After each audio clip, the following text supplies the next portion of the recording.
Everybody asking how we doing, say we good. Don't need no one to tell me how to live just like they would. It ain't their business, but they in it, I don't know why. Revolved around my life after I found another. Magandang hapon mga bata! Ako nga pala si Binibining Jolicel o pwede nyo rin akong tawaging Teacher Cheng. Ako nga pala si Binibining Angelica o pwede niyo akong tawaging Teacher Angel. At ako naman si Binibining Mawan Carmino at pwede niyo akong tawagin Teacher Mau. At ako naman si Binibining Madel Ribudan, pwede nyo akong tawaging Teacher Mads. At Kami ang inyong magiging guro sa araling ito. Kamusta naman ang araw niyo mga bata? okay naman po, Teacher. Mabuti kung ganon. Bago tayo magsimula, tumayo muna tayong lahat at tayo ay manalangin. Iyoko natin ang ating mga ulo at tayo ay pumikit. Panginoon, maraming salamat po sa araw na ito at naway patnubayan niyo po kami sa aming pag-aaral. Naway makatulong sa pag-unlad ng aming isipan at karunungan ang lahat ng kaalaman aming matututunan sa araw na ito. Patawarin niyo po sana kami sa aming mga nagawang kasalanan. Amen. Maaari na kayong umupo. May lumiban ba sa ating klase? Wala po. Mabuti kung ganon. May ibinigay ba akong takdang aralin sa inyo nung nakaraan? Wala po. So ngayon, may ilan lamang akong paalala sa ating klase. Mangyaring ang lahat ay makinig. Una, tingnan muna kung may kalat sa silong ng upuan at ito ay tapon sa basurahan. Pangalawa, makinig ng mabuti. At ang ikatlo ay magtaas ng kamay kung may sasabihin. Naintindihan ba? Opo. Magaling. Ngayon naman mga bata, lahat kayo ay tumayo. At gayahin natin yung nasa video. Kung sino ang gayang-gaya ang nasa video ay bibigyan ko ng mas mataas na puntos. Yung nasa video.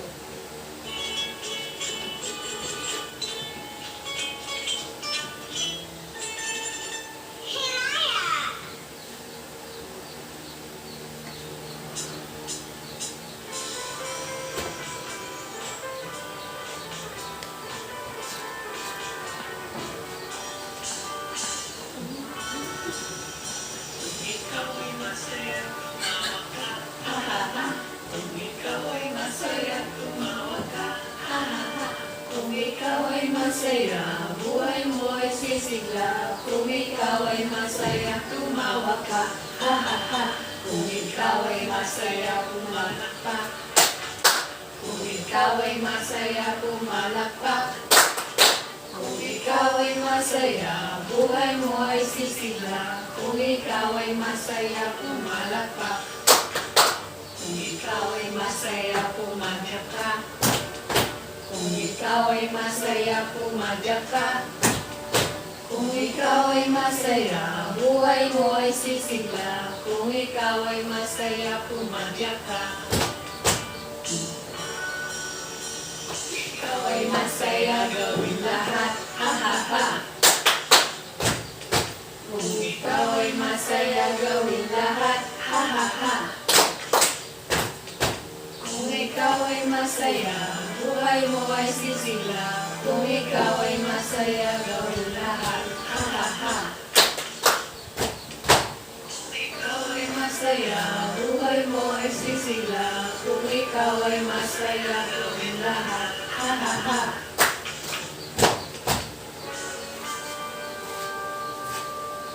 Maraming salamat mga bata. Pwede na kayo umupo. Ngayon naman mga bata, bago tayo magsimula sa ating talakayan, mayroon akong larawan na ipapakita sa inyo. Ano-ano ang nakikita nyo sa larawan? Sinong gustong sumagot mga bata? Jerusalem? Bahay po. Tama.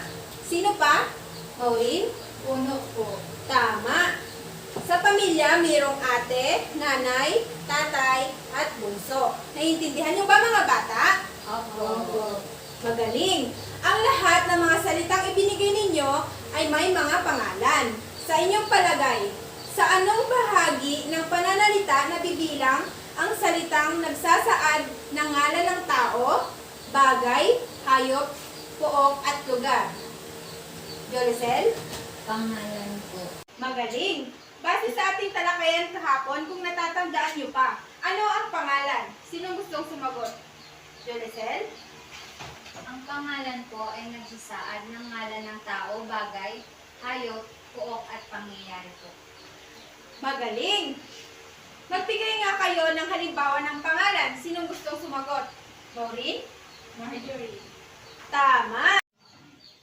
Ang pangalan ay may pangunahing uri. Ano naman ang mga ito? Sinong gustong sumagot, mga bata? Jolicel? Pantangi po at pambalanan. Magaling! Talagang ang nakinig kayo sa ating talakayan. Kapag sinabi nating pantangi, ito ay tumutukoy sa tiyak na pangalan ng tao, bagay, hayop, lugar at pangyayari. Magbigay nga kayo ng halimbawa ng pangalang pangtangi. Sino gustong sumagot? Maureen? Luneta. Magaling! Pangalang pambalanan naman ay tumutukoy sa di tiyak na pangalan ng tao, bagay, lugar at pangyayari. O ito ay pangkalahatan. Magbigay nga kayo ng halimbawa dito. Sino gustong sumagot? Maureen? Luneta. Magaling! Ngayon mga bata, sino dito sa inyo ang mahilig manood o magbasa ng mga kwento? Ako po! Magaling. Ano ang mga pamagat ng mga kwentong napanood nyo o nabasa ninyo? Maureen. Si Muning, Ano pa? Madel. ang leon at ang daga. Magaling. Ngayon naman, sino sa inyo ang gustong manood ng kwento? Kami po. Sige, makinig na mabuti mga bata. Ang pamagat ng kwento ay pamana ni Chichi Cortez. Ang kailangan lang ninyong gawin ay manood ng mabuti dahil pagkatapos nito ay may mga katanungan ako. Maliwanag ba mga bata? Opo!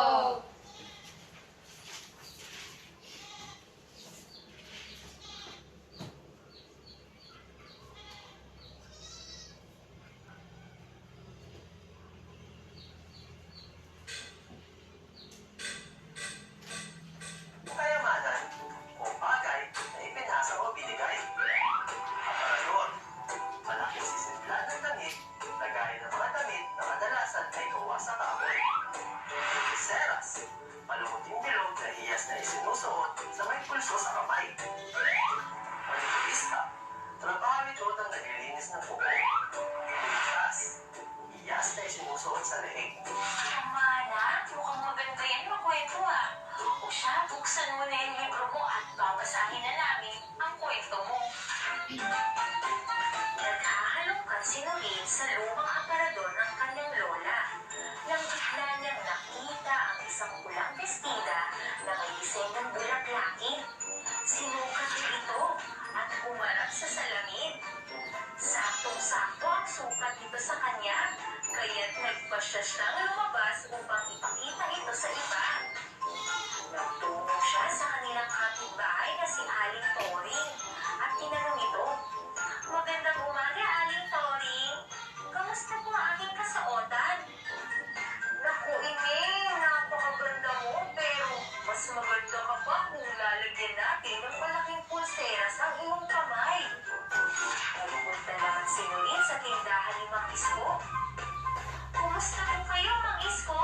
Ano pong masasabi mo sa itsura ko?"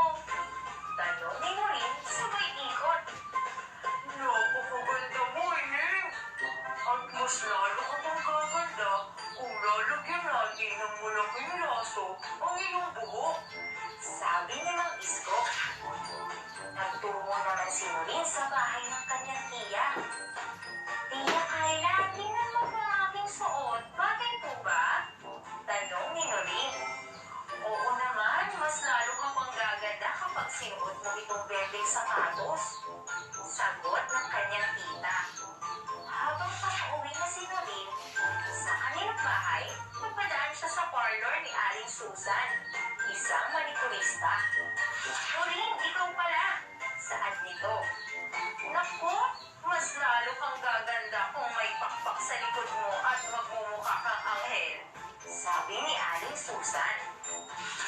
"Ina, bakit tila may kulang pa rin po sa aking kasuotan?"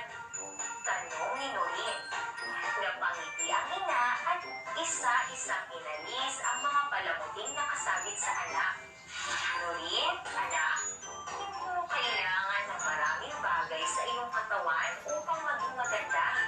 Mas mahalaga ang pagiging simple. Alam mo ba na ang damit na yan ang pinakapaboritong suotin ng iyong lola? Halika, may ibibigay ako sa iyo. Sabi ni Aling Marta papasok sa kanyang kwarto. Aba, napakaganda naman yan, Ina. Sabi ni Lorin habang isinusuot na nila ang kwintas na may palawit na hugis puso sa kanya. Ingatan mo ang kwintas na ito pagkat pamana pa ito sa akin ng iyong lola. Nakating sabi ng kanyang ina. Napakaganda naman ang kwento mo, makwento. Naalala ko tuloy ang pamana sa akin ni Lola. Oh, mga bata, magpasalamat at magpaalam na tayo kay Makwento. Salamat, Makwento, at paalam. Nasundan niyo ba? Naintindihan niyo ba ang kwento, mga bata? Opo. Ngayon may tanong ako. Unang tanong, ano ang pamagat ng kwento? Maureen. Pamana ni J.T. Cortez. Magaling. Pangalawang tanong, sino ang pangunahing taon sa kwento? Marjorie. Sino rin po?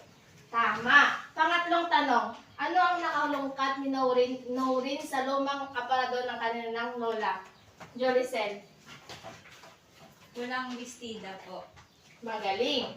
Pang-apat, anong aral na sa kwento? Maureen. Ingatan ang mga bagay na na bago matalunan. Magaling. Ngayon naman mga bata, ano ang napansin ninyo sa kwento? Ito po ay maikli. Tama, ito ay maikli. Alam niyo ba kung ano ang tawag dito? Maikling kwento po. Magaling, ito ay maikling kwento. So, ang pagsasatalakay natin ay tungkol sa maikling kwento. So, ang pinanood natin kanina ay isang halimbawa ng maikling kwento. May idea ba kayo kung ano ang maikling kwento? Marjorie. Ito po ay maiksing kwento. Magaling. Ngayon naman mga bata, ating alamin kung ano ang maikling kwento. Ang maikling kwento ay isang akdang pampanitikan na likha ng isang guni-guni o kathang isip na hinango sa tunay na pangyayari sa buhay. Ito ay patungkol sa isang importante o kakaibang pangyayari. Mayroon itong isa o ilang tauhan na nag-iiwan ng mensahe o kaisipan sa mga mambabasa. Narito ang mga halimbawa. Una, ang sapatero at duwende. Pangalawa, ang matalik kong kaibigan. At ang pangatlo, ang matalinong pintor. Ngayon naman, ating alamin ang elemento ng maikling kwento. Una ay ang tauhan. Ito ay tumutukoy sa mga panauhin sa kwento. Pangalawa naman ay tagpuan. Ito ay tumutukoy sa kung saan naganap ang kwento. Ang ikatlo ay banghay o pangyayari. Tumutukoy sa pagkakasunod-sunod ng mga kwento. Mayroon itong 5 bahagi. Una ay yung panimula, kung saan at paano nagsimula ang kwento. Ang susunod naman ay saglit na kasiglaan. Ito ay ang panandali ang pagtatampo ng mga tauhan sa kwento. Susunod naman ay kasukdulan. Ito ang pinakamataas at napanabik na pangyayari sa kwento. Dito na nangyayari ang problema sa kwento. Susunod naman ay kakalasan. Ito ay tumutukoy sa parte kung saan unti-unti nang naayos ang problema. At ang huli, ang wakas. Ito ay tumutukoy kung paano natapos ang kwento, kung saan ang kahinatnan o resolusyon ng kwento ay maaaring masaya o malungkot. Para maintindihan nyo ang elemento ng maikling kwento, magbibigay kami ng mga halimbawa. So, ang isang halimbawa po ng kwento ay si Langgam at si Taklong. So, ang tauhan po nito ay si Langgam at si Taklong. Ang tagpuan po nila ay sa bukid, kung saan dumaraan si Langgam at naglalaro si Taklong. Ang banghay naman po niya ay, ang pagsisimula ng kwento si Langgam ay magtiyagang nag-iipon ng mga makakain niya sa panahon ng tag-ulan. Madalas siyang tuksohin ni Tipaklong na madalas nakikita namang nagsasaya at naglalaro ng damuhan sapagkat siya ay laging gumagawa at walang panahon na makapagsaya. Subalit sa pagdating ng panahon ng tag-ulan, naging maginhawa si Langgam dahil sa kanyang pagsisikap. Samantalang kaawa-awa naman ang lagay ni Tipaklong sapagkat wala itong masilungan at makain. Sa huli, lumapit si Tipaklong kay Langgam upang humingi ng tulong. Siya ay tinulungan naman ni Langgam na naging ugat upang magbago si Tipaklong. Naintindihan niyo ba ang mga elemento ng maikling kwento, mga bata? Opo. Magaling. Ano nga ulit ang mga elemento ng maikling kwento? Jolicel. Tauhan, tagpuan, at banghay o pangyayari po. Tama. Ano naman ang 5 pagkakasunod-sunod ng pangyayari sa banghay? Maureen. Panimula, saglit na kasiglaan, kasukdulan, kakalasan, wakas. Magaling. Masaya ako dahil nakinig kayong lahat sa ating talakayan. Wala na bang mga tanong? Wala na po. Magaling. Ngayon naman mga bata, igugrupo ko kayo sa 2 grupo. Ang bawat grupo ay bibigyan ko ng isang maikling kwento at tukuyin ninyo ang tauhan, tagpuan, at banghay na may pagkasunod-sunod. Naiintindihan niyo ba mga bata? Opo. Para sa unang grupo, ang kwento ay ang batang masunurin at matulungin. At sa pangalawang grupo naman ay ang utos ni nanay. Maaari na kayo magsimula.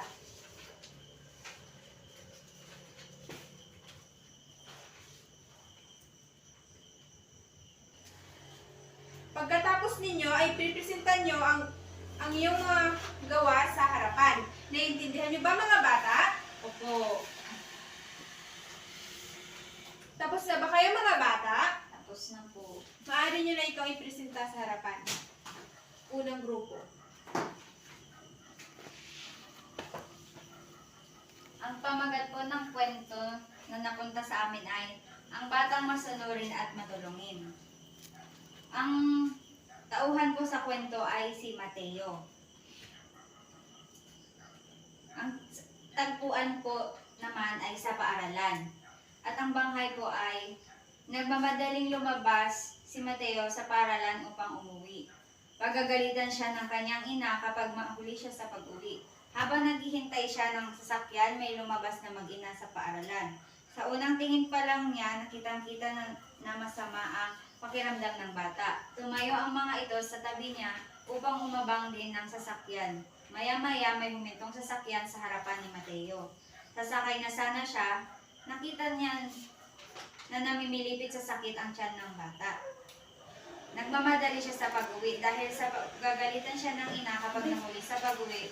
Subalit, naawa siya sa bata. Alam niyang mas kailangan ng mag-ina na sumakay kaagad, kaya ibinaubayan na lang niya ang sasakyan sa kanila. Nagpasalamat ang ina ng bata.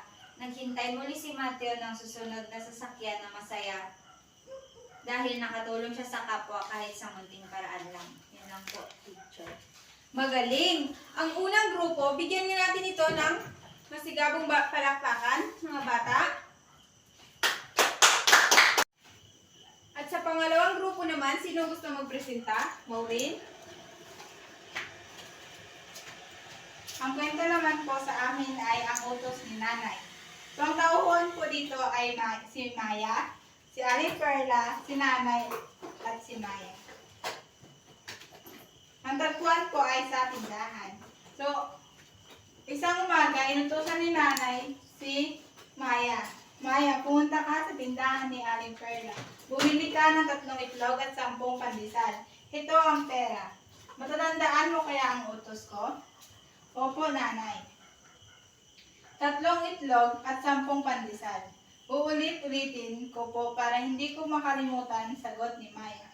Sige, mabuti at naisip mo iyan. Sabi ni nanay. Habang naglalakad si Maya papuntang tindahan, paulit-ulit niyang sinabi ang bibilihin niya. 3 itlog, 10 pandesal. 3 itlog, 10 pandesal. 3 itlog, 10 pandesal. Nakarating si Maya sa tindahan. Naroon si Aling Perla. Magandang umaga. Maya, may bibilhin ka ba? Tanong ni Aling Perla. Opo, Aling Perla. 3 itlog at 10 pandesal po. Utos po sa akin ni nanay. Ibinigay ni Aling Perla ang 3 itlog at 10 pandesal kay Maya. Salamat po, Aling Perla. Sabi ni Maya. Tumalikod si Maya at nang simulang maglakad pa uwi. Maya, may nakalimutan ka yata? Tawag ni Aling Perla mula sa tindahan. Ha? Wala po. 3 itlog at 10 pandesal po ang pinabili ko. Sagot ni Maya. Nakalimutan mo magbayad, iha, sabi ni Aling Perla. Ay naku, pasensya na po, Aling Perla. Ito po ang bayad, sabi ni Maya. Inabot niya ang pira kay Aling Perla. Tinanggap ni Maya ang sukli. Pagdating ni Maya sa bahay, binigay niya ang kanyang ibinili kay nanay. Buti naman at hindi mo nakalimutan ang utos ko, sabi ni nanay. Ngumiti lamang si Maya.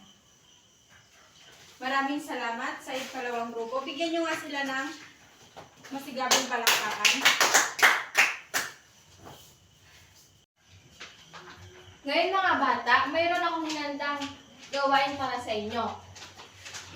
Basahin ang kwento, pagkatapos ay sagutin ang gawain. Tapos nyo na ba nabasa ang kwento, mga bata? Opo. Sagutin natin ito. Panuto, tukuyin kung ito ba ang tauhan, tagpuan o banghay or pangyayari o inilahad sa sitwasyon. Naintindihan ba mga bata? Opo. Pwede nyo nang simulan. Tapos na ba mga bata? Opo. Ating sagutin. Una, ang pamilya nila Tatay Julius, Nanay Marlene. Anong elemento ito? Tauhan. Magaling. Pangalawa, nagkaroon sila ng mahabang oras sa pamamasyal. Anong elemento ito? Banghay at pangyayari. Magaling. Pangatlo, masayang naghabulan ng magkakapatid na Luisa at Julius. Anong elemento ito? Banghay at pangyayari. Tama. Pangapat, sa parke. Tagpuan. Panglima, sabay-sabay silang kumain ng mapagod silang maglaro. Banghay at pangyayari. Magaling. Lahat ng sagot nyo ay tama. Ngayon naman mga bata, magkakaroon tayo ng pangkatang gawain. Hahatiin ko kayo sa 2 grupo at kayo ay gumawa ng maikling kwento. Ang halimbawa po dito ay isang kwento tungkol sa isang batang estudyante na nagpupursige sa kanyang pag-aaral kahit may mga pagsubok at hamon sa pag-aaral. Sa halimbawang kwento, may papakita ang kanyang determinasyon na matuto at magtagumpay sa kabila ng hamon. So kagaya ng aking halimbawa dito ay ganito din yung inyong gagawin. Naintindihan ba mga bata? Opo. So, narito ang rubric sa paggawa ng maikling kwento. Pamantayan, kalinisan ng pahayag, 5 puntos. Sa kaisahan ng pangyayari, 5 puntos. Kalinawan ng salita, 5 puntos. Teamwork, 5 puntos. Ang kabuuan po nito ay 20 puntos. Naintindihan ba mga bata? Opo. Sumari na kayo magsimula mga bata.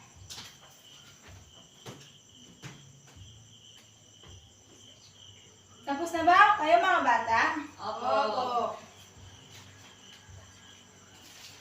Pakipasa po ito.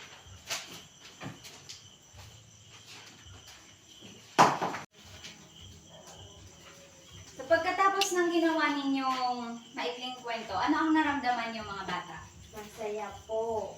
Magaling. May natutunan ba kayo sa mga talakayan ngayon? Opo. Magaling. Ano na ulit ang tawag sa nag-iiwan ng mensahe o aral sa mga mambabasa? Maikling kwento po. Tama. Ano-ano naman ang elemento ng maikling kwento? Tauhan, tagpuan, banghay, or pangyayari po.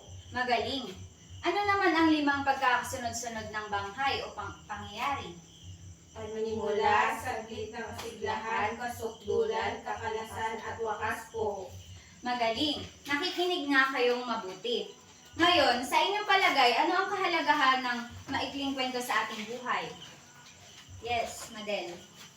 Ang kahalagaan ng maikling kwento sa ating buhay ay nagbibigay ito ng mabuting asal o aral na magagamit natin sa araw-araw nating pagkikipagsapalaran sa buhay guro. Tama, malaki talaga ang naidudulot ng mga maikling kwento sa ating buhay. May mga tanong pa ba kayo o hindi naintindihan sa ating paksa ngayon? Wala na po. Magaling. Palakpakan niyo ang inyong mga sarili.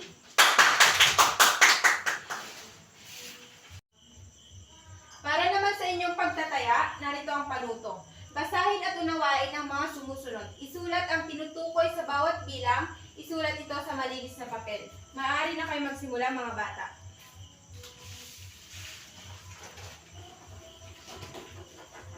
Tapos na ba kayo, mga bata? Oo. Maaari nyo na itong ipasa.